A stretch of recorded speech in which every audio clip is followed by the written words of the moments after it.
Bueno, pues vuelvo a presentarte, Michelle, que ya he dicho antes que habías hecho una presentación muy escueta de ti misma, pero bueno, creo que has querido resaltar lo más importante, y es que eres médica especializada en anestesiología y reanimación cardiopulmonar, además de feminista radical, ¿vale? Entonces, bueno, vamos a aprovechar que tenemos una médica para hacerte preguntas respecto a eso. La charla es de género, ya lo he dicho antes. Y bueno, en el género creo que la medicina tiene mucho que decir, así que me parece que es tener un perfil como el tuyo para hablar de este tema. Lo primero que te quiero preguntar es, con la máxima esta feminista de que necesitamos conceptualizar bien para politizar bien, es que nos hagas una definición que es imprescindible en el feminismo, sexo y género, para que podamos empezar a partir de ahí a hablar realmente de lo que es el género y podamos tener los conceptos claros. El sexo es simplemente los rasgos distintivos eh, que caracterizan a cada especie y que la divide en dos grupos. Aquellos individuos que tienen la capacidad de producir células sexuales de gran tamaño y otros grupos de individuos que tienen la capacidad de producir otras células sexuales más pequeñas y con capacidad móvil. Estas dos células se unen para combinar material genético y formar un nuevo individuo con su propio material, con un material genético diferente a sus progenitores. Básicamente eso es lo que es el sexo.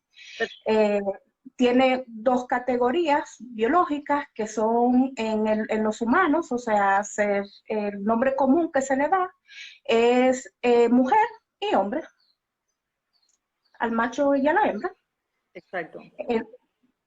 El género en contraposición es podemos utilizar una palabra para definir lo que es jerarquía. Son roles restrictivos que se le atribuyen a cada grupo sexual para establecer una supremacía, que en este caso es la dominación de los hombres y la subyugación de las mujeres. Vale. Nos quedamos con este concepto de jerarquía, que creo que después va a ser muy interesante rescatar de él, ¿vale? Pero quería preguntarte, aprovechando que tú estás en República Dominicana, es si allí tenéis leyes de autoidentificación. Afortunadamente no. Vale. Afortunadamente. Dime, dime. No, eso que no hemos, todavía no. Vale, a pesar de no tener leyes, hay como un pulso social en el que se está intentando que estas leyes salgan a la luz. Sí, a la luz no. Tú sabes que esto por lo regular se mueve sigilosamente. A ellos no les conviene que el público lo sepa, pero sí hay intentos de organizaciones internacionales para colar. Primero están empezando con la terminología, una terminología que no la domina nadie, casi nadie, pero la están colando con las leyes que tienen que ver con la protección de las mujeres y de la niñez. En mi país, la protección de las mujeres está vinculada también con la niñez. Sí, sí, desde luego. No solo allí. Creo que en todos sitios las leyes están siendo iguales. Quiero decir, es un movimiento global que tiene poder y que está replicando en todos los lugares. Vale, después volveremos al tema de las leyes, que aquí en España, bueno, como leyes de autoidentificación propiamente dichas, todavía tampoco las tenemos, a pesar de que hay resquicios en algunas otras leyes. Pero queríamos preguntarte, ¿qué peligro supone para las mujeres el hecho de las autoidentidades? Eh, Tú sabes que las necesidades específicas de las mujeres tienen una base material, que es el sexo. O sea, si vamos a hablar de protección materna, de protección de las madres, nosotros tenemos que tomar en cuenta esa capacidad única que tiene la mujer de gestar, que no es algo subjetivo, es una capacidad fisiológica. Sí, real. Y que está estrechamente vinculada o sea, con la protección que nosotras ameritamos cuando estamos en ese estado. La autoidentificación no puede ser el criterio para establecer opresiones. O sea, tú no te puedes identificar, o sea, tú no puedes elegir qué opresión te toca. O sea, tiene que ser basado en lo material. Las leyes también están basadas en lo material. Las estadísticas están basadas en lo material. O sea, todo lo que es el feminismo, todo lo que es las leyes, todo lo que es la política, tiene que estar justificado en algo concreto, en algo observable, en algo demostrable. Y la autoidentificación, lamentablemente, no cumple con ese requisito. Sí, además, Ajá.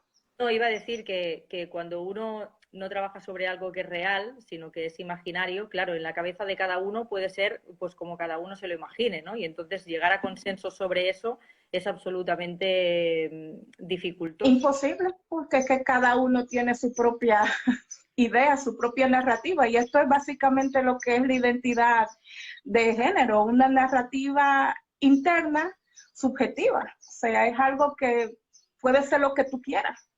Claro. Y,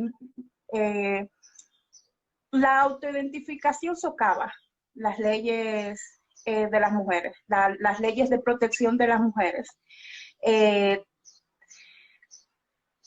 Claro, Tú no puedes... no se limita, ¿no? Como parte de esa jerarquía que tú apuntabas antes, ¿no? Para tú determinar, o sea, para tú hablar de violencia masculina, tú tienes que determinar quiénes son los agentes. Y esos agentes tienen una particularidad que se observa perfectamente y es su sexo. Exacto. Sí, sí. O sea, igual que en los espacios segregados por sexo, o sea, tiene un fundamento material. Por ejemplo, en la categoría deportiva femenina, tú no puedes autoidentificarte porque el criterio que se utiliza es la diferencia que hay entre hombres y mujeres. Eso tú no te lo puedes, o sea, eso tú no te lo puedes imaginar, eso no es subjetivo. No, no, es una diferencia real, nuestros cuerpos son distintos. Exactamente. Y con lo cual, pues evidentemente no podemos competir en las mismas categorías. No. También sobre lo que decías de los espacios, bueno, los espacios segregados por sexo a las feministas nos costó mucho conseguirlos, ¿no? Por lo que apuntabas antes de que... Es uno de los legados más importantes del feminismo radical. Exacto, quien ejerce la violencia tiene características comunes, ¿no? Y las feministas sabemos quiénes son. ¿Por qué crees que hay esta diferencia ahora que hablamos de autoidentidades? Hay personas que se denominan trans en cuanto respecto al sexo o algunos respecto al género, pero hay otros que se denominan trans en cuanto a la racialidad, ¿vale? ¿Por qué crees que no se percibe de la misma manera esas diferencias entre transexuales o transgéneros y transraciales? Me imagino que es por lo arraigado que nosotros tenemos los estereotipos de género. Nosotros hemos naturalizado las conductas aprendidas, las conductas que nos han acondicionado, la tomamos ya como algo natural de nuestro sexo, cuando no es así. Te voy a poner de ejemplo, no sé si en España se hace así, pero por ejemplo aquí se celebra mucho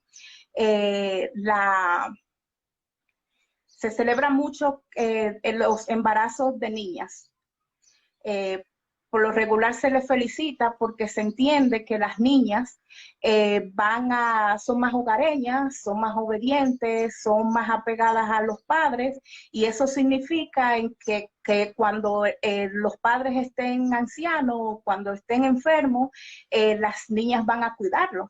Y eso se entiende como que es algo innato, como que es que no tiene que ver con la socialización. Sí, sí, es Al igual. ¿no? Te aseguras, aparte de la jubilación, que alguien te cuide, ¿no?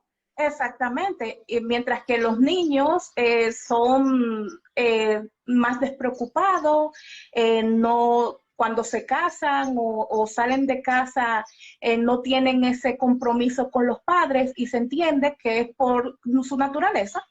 Son menos dóciles porque tienen un carácter más fuerte, pero todo es mentira, es socialización, todo es predestinación. Fíjate, Cada uno no dime. destinan.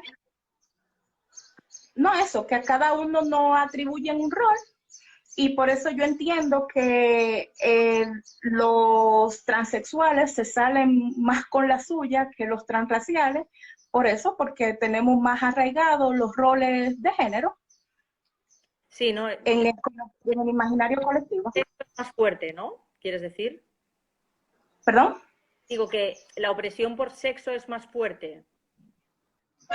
Eh, O sea, es anterior o incluso se oprime más entre si tuviéramos que hacer una diferenciación de raza, sexo, ¿no? Se entiende que el sí, sexo... sí, sí. Es lo mismo, por ejemplo, la violencia masculina también afecta a los hombres. Vamos a poner de ejemplo eso mismo, el racismo.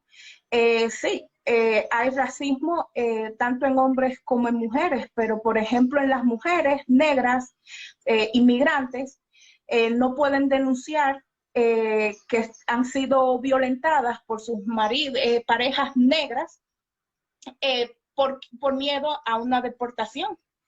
Por Claro, ejemplo, en el mismo racismo institucionalizado, no se le creen a las mujeres negras porque como tienen una pigmentación oscura, las marcas de los golpes no se notan, igual que se notaría en alguien con una piel más clara, no le creen. Entonces, pero ¿quiénes son los que la están maltratando? ¿Quiénes son los que le están sometiendo? Lo mismo que están sufriendo el racismo, lo mismo que sufren racismo junto con ellas. O sea que sí hay una diferencia, o sea, la misoginia no puede negarse. Definitivamente no es una autoidentificación, no, o sea, no puede ser determinada por una subjetividad. desde luego, los que se supone que son sus compañeros de lucha, ¿no? En el tema racial, después no son sus Uh compañeros -huh. de lucha en el tema de la opresión por sexo. Vale, Uh volviendo -huh. a las leyes que comentábamos antes, que decías que en República Dominicana no las tenéis. Aquí en España, Podemos presentó una ley en 2018 que Uh proponía -huh. que el historial médico de las personas transexuales quedara borrado por un tema de derecho de la privacidad. ¿Vale? Quería preguntarte, tú que eres médica, ¿qué riesgos o qué te parece esta medida? Bueno, pues como médica que eres, ¿no? Que nos hables un poco de qué significa eso para los pacientes. Es un error. No le convendría ni a los pacientes trans, ni a nivel sociopolítico y médico, a las mujeres tampoco. Tú sabes que el sexo no ha sido una variable biológica no reconocida, ignorada durante muchos tiempos, porque el cuerpo de la mujer nunca ha sido objeto de estudio para enfermedades crónicas. Siempre se ha enfocado solamente en su salud reproductiva. Bueno, para eso Eh, importamos para el patriarcado, ¿no? Entonces, Exactamente, para crear obreros, para crear proletariado, así mismo, y explotar, porque ahora también vientre de alquiler y todo eso. sí, sí, por eso Eh, la actividad productiva es lo que interesa al patriarcado, sea en el ámbito. Exactamente.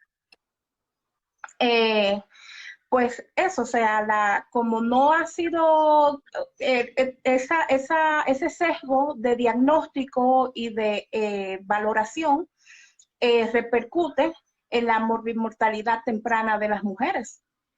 Eh, Nosotras, por ejemplo, te voy a poner nosotras tenemos una sintomatología diferente a nivel cardíaco.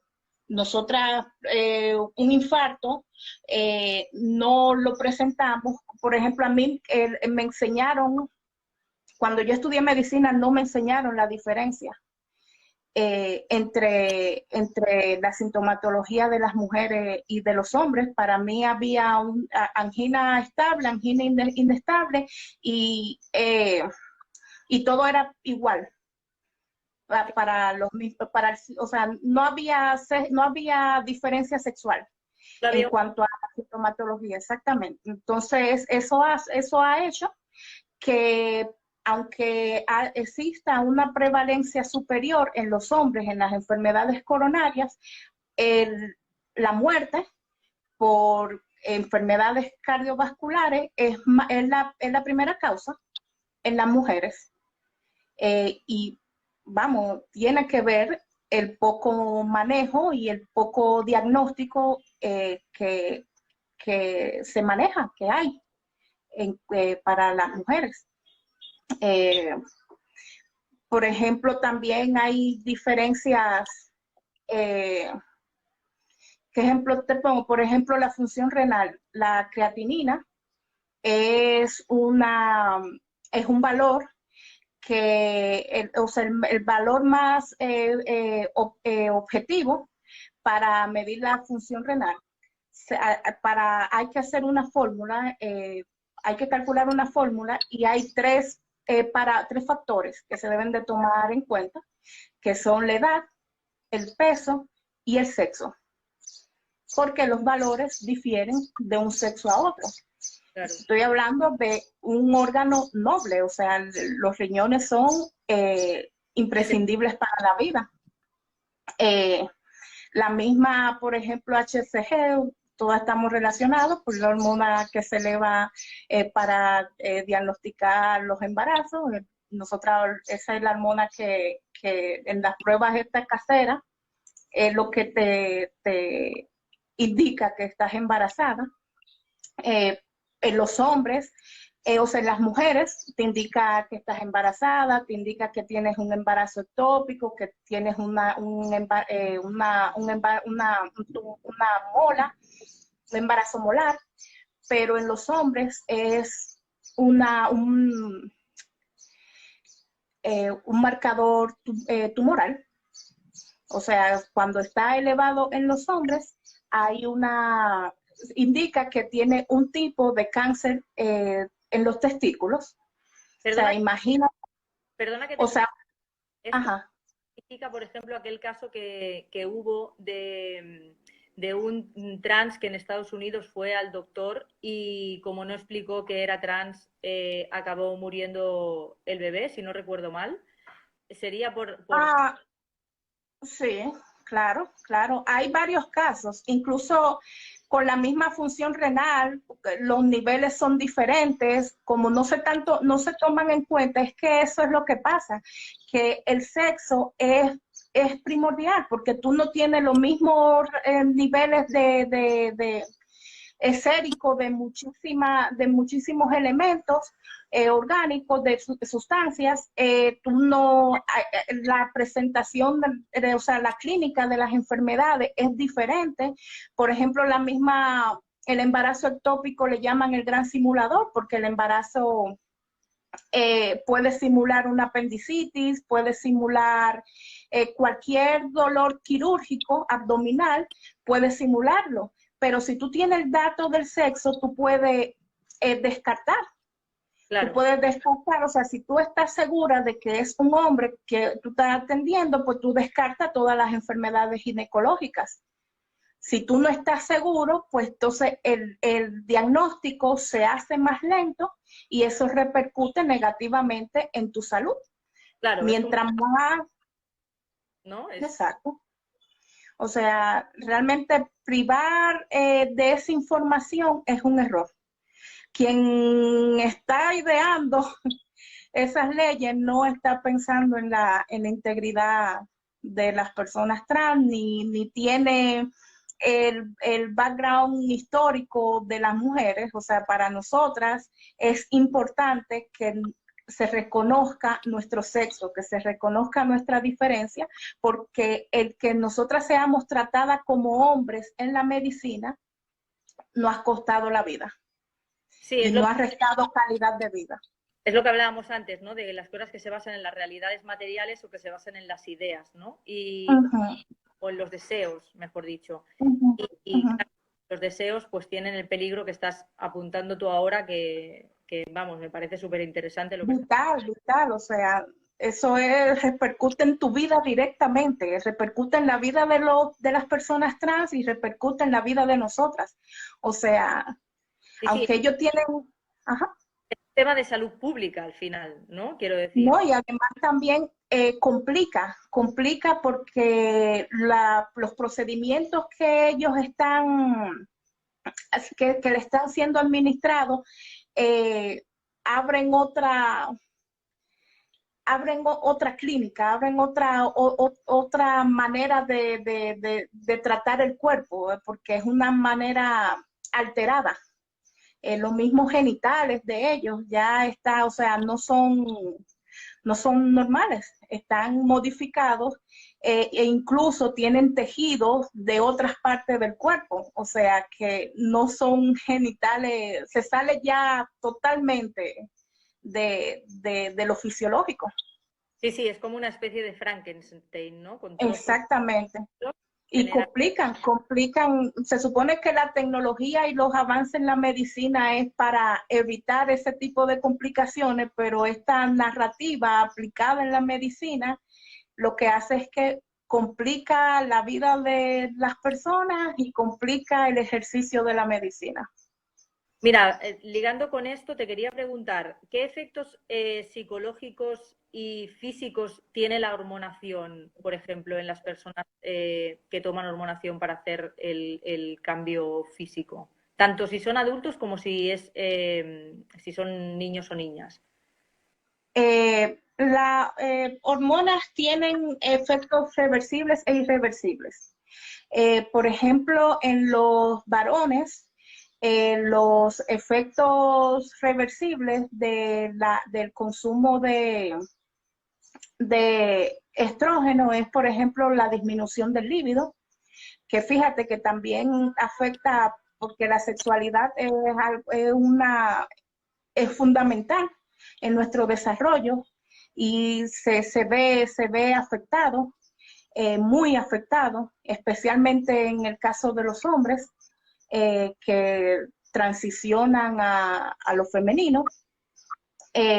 Disminuye la libido, hay una distribución de la grasa, eh, entre lo irreversible, cambios de humor, depresión, en lo irreversible, infertilidad a largo plazo, cuando duran mucho tiempo administrándose la hormona, disminución de sus genitales.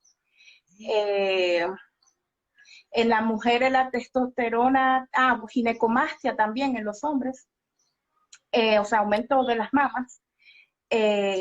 Esos son irreversibles. En las mujeres tienen distribución de los vellos, o sea, le crecen barba, pierden el pelo, eh, el, aumenta la libido.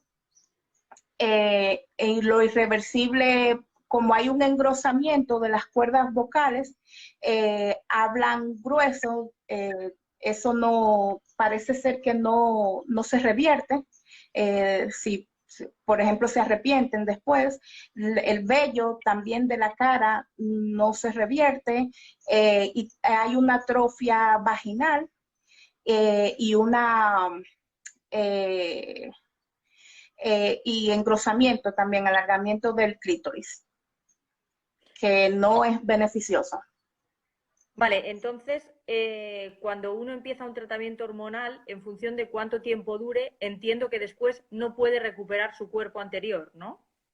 No, no totalmente. Con Vale, la hormonación, no totalmente. Hay algunos que sí revierten, o sea, algunos caracteres sexuales que sí revierten, pero hay otros que se mantienen. Lo que pasa también es que, por ejemplo, en las mujeres es ahora, dicen que es un contagio social, o sea, es ese incremento tan importante, tan significativo que se está viendo en las mujeres es de nueva aparición y no se puede hablar con tanta propiedad porque recién se está conociendo los casos y todavía no hay estudios de calidad a largo plazo que pueda uno decir o sea, los efectos reversibles e irreversibles claro. de la hormonación. Estamos en un periodo en el que no ha pasado suficientemente tiempo, ¿no? Como para saber toda esa información, con lo cual No. significa que todas esas niñas que están transicionando están siendo conejillos de indias, ¿no? Entiendo que de laboratorios e incluso de, no sé. Me hablaste de hormonación, pero por ejemplo el bloqueo, los bloqueadores de la pubertad tienen otro, y aquí es peor. Aquí, o sea, porque esto están dirigido a una población de por sí vulnerable. Y Claro, se le suma que hay una representación significativa de otros trastornos mentales como el autismo. O sea que se le suman vulnerabilidad a esa población de niños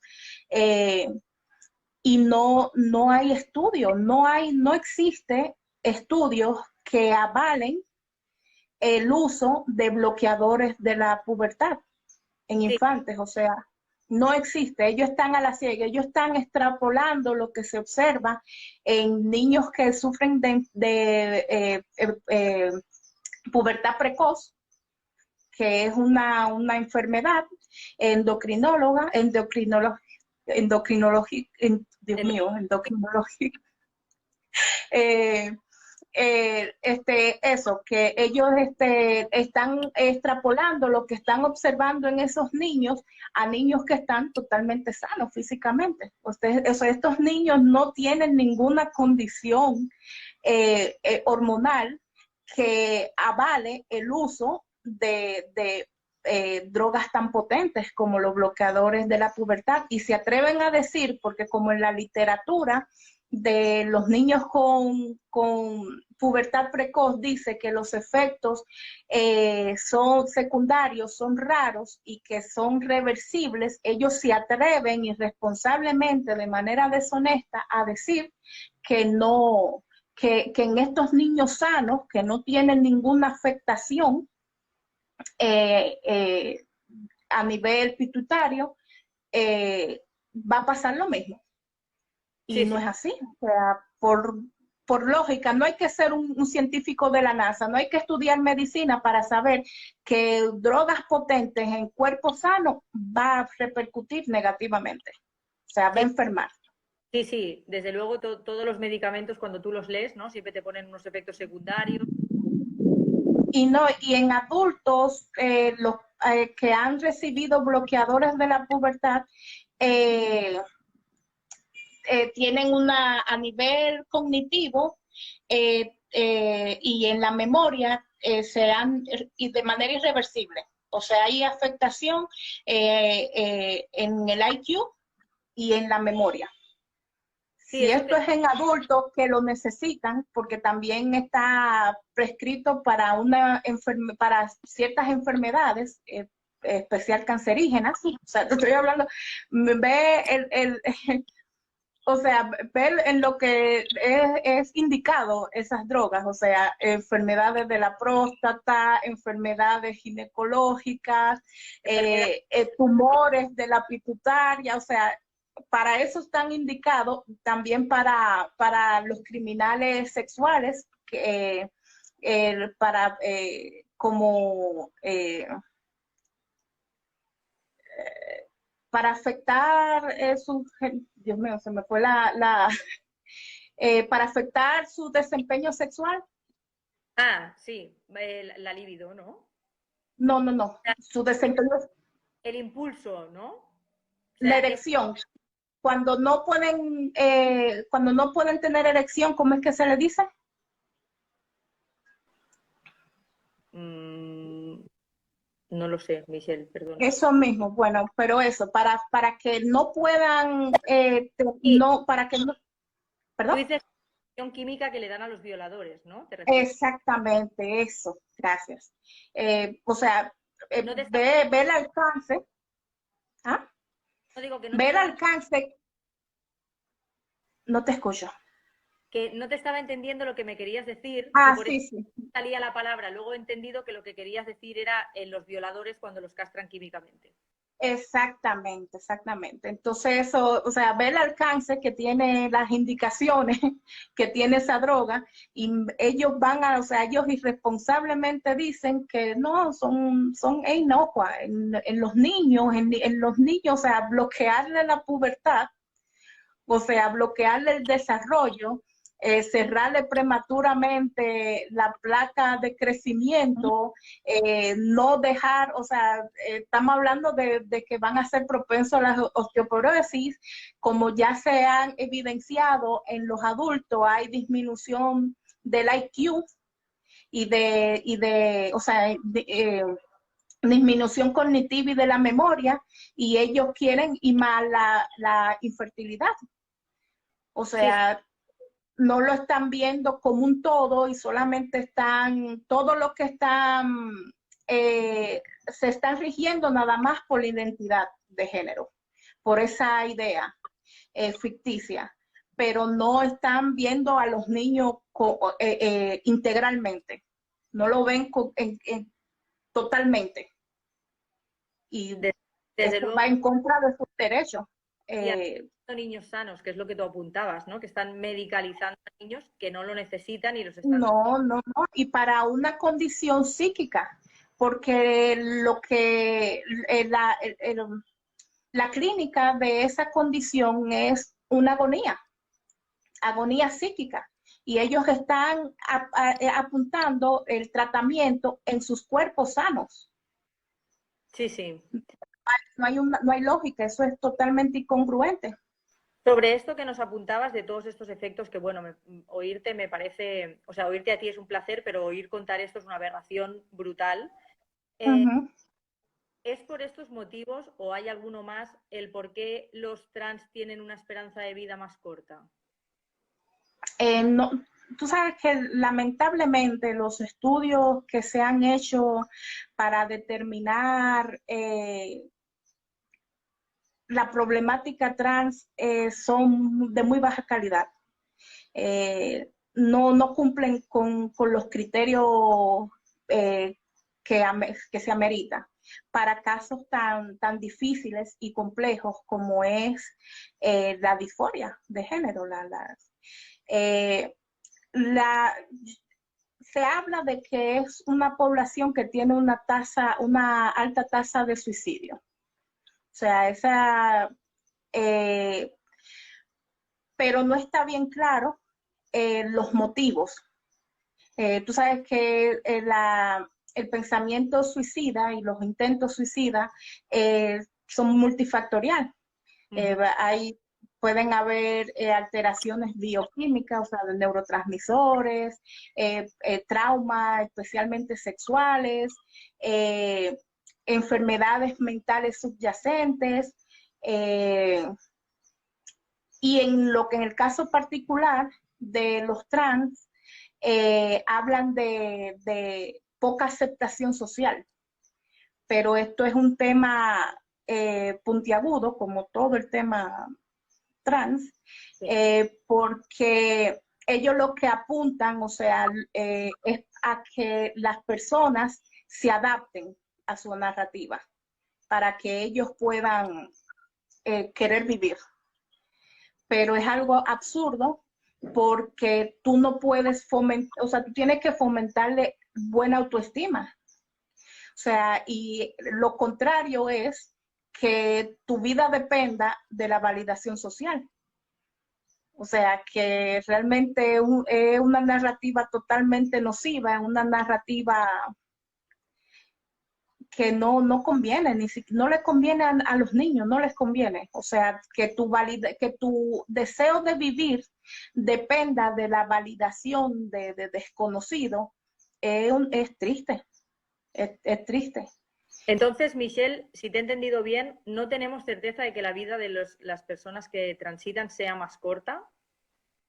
Sí, o sea, sí hay estudios que avalan, que concluyen que sí tienen una alta incidencia en suicidios.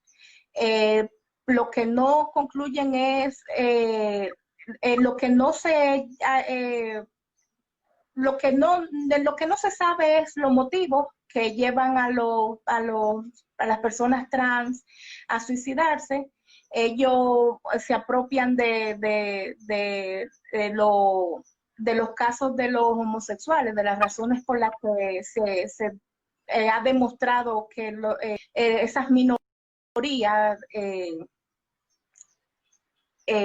o sea, la minoría homosexual tiende a tener, tendía, pues ya no tiende a los suicidios. Ellos se han apropiado de esas razones, pero ellos no tienen estudios, ellos no cuentan con estudios que avalen realmente esas Sí, afirmaciones. eso lo entendí. Cuando me refería a muertes, me refería a muertes que no fueran por suicidio. O sea, si todos esos efectos secundarios que tú nos explicabas antes hacen que su esperanza de vida se acorte realmente o no. Hay un estudio que dice que los bloqueadores de la pubertad aumentan Vale, los pensamientos suicidas. Pero es como te digo, o sea, no hay un consenso que que avale esas afirmaciones. Lamentablemente todo es muy confuso, no hay. Lo que sí la mayoría de los estudios, especialmente los que cuentan con una mayor muestra, con un tiempo más prolongado, o sea, que muestran más calidad, eh, dicen que la transición no ayuda, claro que que no tiene. realmente perjudica más que lo que le beneficia, que ellos al principio los primeros años tienen una mejora, pero después terminan suicidándose, lamentablemente, o con las ideas Bueno, suicidas. es lo que decíamos, ¿no? Si una persona sana tú la conviertes en un paciente y le dices que la solución a sus no problemas que no tenía pasan por ahí y al final se da cuenta que no, pues evidentemente eso tiene que tener unas consecuencias, ¿no? No, y además que es exacto, es que a nivel de la personalidad, a nivel de la estima, esa narrativa lo que te convierte es en una persona frágil, Claro. dependiente. O sea, dependiente de la medicación, dependiente de la validación social, eh, es algo. Encajar en una ideología, ¿no? Esto es como las tribus urbanas de los años 90, ¿no? Que si no encajabas en Uh-huh, la adolescencia, pues era, bueno, pues algo que era traumático porque no tenías eso, tu rol social, tu validación, etc. uh-huh. Entonces, bueno. Bueno, Pero yo después, creo que esta es más peligrosa porque, vamos, sí, no, no, eh, un poco más peligrosa porque, vamos, si te hacías punk, mañana te quitabas de serlo, no tenía ningún tipo no, de... y no tenía ninguna aplicación legal, política, Exacto. ni en la biología, o sea, en la medicina, no tenía nada, eso era individual. Exactamente, sí, sí, pero me refiero que el hecho de para un adolescente, ¿no? Que estábamos hablando de la infancia, el encajar en un Sí, sitio, el buscar tu propio yo, ¿no? Bueno, pues cuando eso se convierte en una ideología que además te medicaliza, etcétera, etcétera, todo lo que has contado, y pues ahí peligrosa, y es donde... peligrosa porque según las recomendaciones, tú no puedes verbalizar tanto el suicidio. Tú no puedes señalar tanto los casos de suicidio porque hay un efecto de contagio. Claro. Y la narrativa trans es básicamente suicidio. O sea, hay que medicar a los niños porque es suicidio. Hay que dejar que entren a los baños porque es suicidio. O sea, todo es suicidio, todo, todo. O sea, obedéceme porque es suicidio. Es un chantaje emocional a la sociedad entera, ¿no? Eso. No, y crea también un contagio real, porque realmente hay niños y niñas que se están suicidando a raíz de esto. Bueno, tenía aquí una pregunta que, bueno, después de todo lo que nos has contado, entiendo que estás absolutamente en contra de que en las escuelas y en los medios de comunicación se fomente este tipo de ideología, ¿no? Ya no te la voy a preguntar todo lo que nos has explicado, entiendo que es así, ¿no? No, No, no, no, me em, parece absurda, nociva, nociva. totalmente. Y ya para acabar, que bueno, no nos queda mucho, nos queda tiempo todavía, pero no nos queda mucho tiempo como para hacerte muchas preguntas más, pero me parece que esta es muy importante. Y es hay muchas mujeres, ¿no?, que entienden el por qué la prostitución, el abolir la prostitución es importante para el feminismo, entienden el por qué estamos en contra de los vientres de alquiler, Ajá. entienden incluso el por qué la pornografía pues es nociva, ¿no?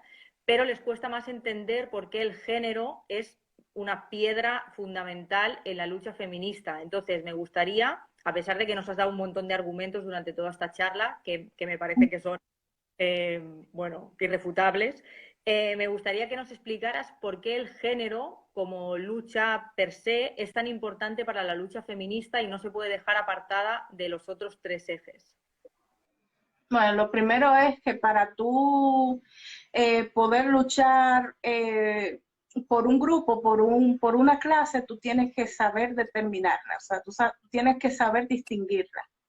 Y eso solamente, o sea, se hace en base a lo material.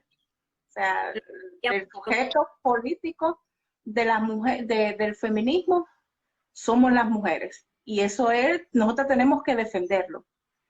También lo que nosotras queremos buscar, o sea, los objetivos, el objetivo es la emancipación, pero nosotras tenemos que avalarlo y eso solamente se avala con la historia de opresión de nosotras es material, el análisis social que nosotras hacemos también es material, nosotras utilizamos la evidencia, las estadísticas, o sea, todo es basado en el materialismo. Y el género también es importante comprenderlo desde nuestra perspectiva, porque es lo que es el término que nos ayuda a nosotros explicar que la opresión, o sea, la subyugación de nosotras no es natural. O sea, esa jerarquía es totalmente social, totalmente una construcción. Entonces, entiendo que el género, desde la perspectiva feminista radical, debe de ser comprendido de esa manera, Bueno, como algo... comprendido y combatido, ¿no? Entiendo, No, porque claro, abolirlo porque realmente es la jerarquía, o sea, es la restricción, el género es restricción. Y nosotras tenemos a no reivindicarlo como una identidad, sino reconocerlo como las mujeres o sea, el patriarcado no oprime la feminidad, no es la feminidad lo que oprime. A nosotras no es una feminización que nosotras obtenemos por medio de la crianza para nosotras ser oprimidas. O sea, nosotras tenemos que interiorizar la sumisión y eso es lo que es la feminidad. Feminidad es sumisión. Y eso es, o sea, la adquirimos es por medio de la socialización. de hecho Entonces, es lo que el patriarcado patrocina para nosotras, ¿no? Es como lo que espera que no, nosotras... es lo que le beneficia, es lo que sustenta la jerarquía, que nosotras estemos feminizadas. Y, o sea, visto de esa manera, es, eh, es nuestra cárcel. La feminidad es nuestra cárcel. Entonces, ¿cómo la vamos ahora a convertir en algo esencial? Que liberador, porque eso es lo que vende la narrativa trans, o sea, es mi verdadero yo. Entonces, ese no es nuestro verdadero yo, eso es nuestra imposición, ese es nuestra cárcel, nuestra prisión. Es una cárcel con barrotes de oro, ¿no? Entonces, es como una A trampa veces, bastante potente. sí, sí. También, bueno, todo lo que has contado, ¿no? De que se jerarquiza con el género y que se espera de nosotras, lo que hablábamos de la maternidad, ¿no? Yo creo que no puedes entender la abolición de la prostitución o la lucha contra los vientres de alquiler si no defines primero qué es una mujer, ¿no? Como tú decías, nuestra sexualidad es clave para el patriarcado, también para el capitalismo. Y Es que es absurdo pensar que las leyes van a jugar para el lado, o sea, en perjuicio de ellos mismos. O sea, obviamente las normas, las leyes y las restricciones impuestas en las mujeres tienen que tomar en consideración su cuerpo, su sexo. Entonces, hablar de que un hombre puede sufrir la misma restricciones de nosotras, pues es absurdo.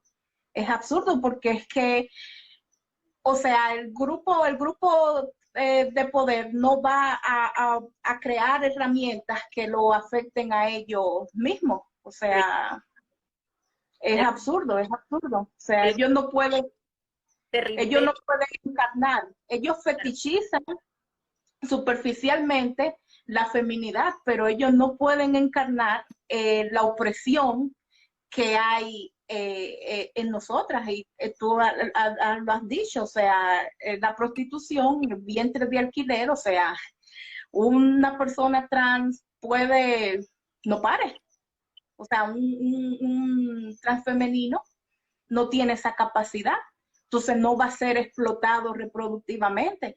Las leyes que regulan la autonomía reproductiva es en los cuerpos exclusivamente de nosotras. O Totalmente. sea, todas las herramientas que se utilizan para preservar la misoginia, obviamente toma en cuenta el sexo, es basado en el sexo. Entonces, es un absurdo pensar, o sea, es un absurdo defender la abolición de los vientres de alquiler, la abolición de la prostitución, la abolición de tantas cosas que solamente afecta a los cuerpos de las mujeres y entender que un hombre puede ser también sujeto del feminismo porque se dice que es mujer, porque Sí, lo siente. o leyes como la del aborto, ¿no? Que, bueno, también nos afectan solo a nosotras, etcétera. Sí, sí. ¿No? La esterilidad de las campesinas y las indígenas, o sea, es por un sexo. La ablación, Los por, chiles, sí, sí, hay o muchísimos. sea, Bueno, de o hecho, sea, ejemplos pasan por ahí, ¿no? Es como, no, es que un control, o sea, un control sexual, un control, o sea, controlan nuestros cuerpos. Y todo es pensado para controlar nuestros cuerpos. Entonces es como absurdo que tú entiendas también que todo eso que tú pasas lo puede atravesar un hombre. O nuestros cuerpos, sea, nuestros cuerpos y nuestras vidas, Michelle, porque realmente nos condiciona tanto, ¿no? Que somos capaces incluso hasta de morir por amor y cosas así que son horribles. no, que tenemos la mente colonizada, claro, claro. Bueno, me alegro muchísimo de haber charlado contigo. Ha sido un placer enorme. Muchísimas gracias por dejarnos oírte y por aceptar nuestra invitación. Espero que nos volvamos a ver. Por Eh, favor. o sea, seguro nos vamos a volver a ver, pero No, y gracias, o sea, es la primera vez que yo hago algo así. Estaba nerviosa. Ustedes disculparán, es que No, nunca. súper pedagógica, Michelle. Así que fuera, ya que estábamos hablando de género, y ha sido fantástico escucharte. Yo he ido viendo algunos comentarios y estaban todas encantadas también. Así que solo puedo que felicitarte de parte de todas las que nos estaban viendo, de parte de Mujeres por la Abolición, de mí especialmente porque es la que me ha tocado entrevistarte. Y nada, que muchas gracias, que mucha sororidad, que mucha fuerza al otro lado del Atlántico, Exacto, ¿verdad? todas juntas. Y nada, que la continúa. Eh, yo le agradezco muchísimo que me hayan considerado. Me sorprendí cuando Andrea me lo dijo. Yo me quedé con ¿qué? Me abrumó, pero Y es un, aquí estamos. ¿Ah? eres muy pedagógica y es un placer Ay, siempre. Así que queríamos además escucharte y ha sido ay, fantástico. espero que sí, que haya sido de provecho, a pesar de mis nervios. Disculpen, ¿eh? Oh, eso es género, todo fuera. Un abrazo muy grande, Michelle. Dejaremos esto colgado 24 horas, después lo pasaremos para que todo el mundo lo pueda ver. ¿De acuerdo? Pues gracias, gracias. Y cuídense. Un abrazo. Un abrazo enorme, Michelle. Hasta la próxima. Bye bye.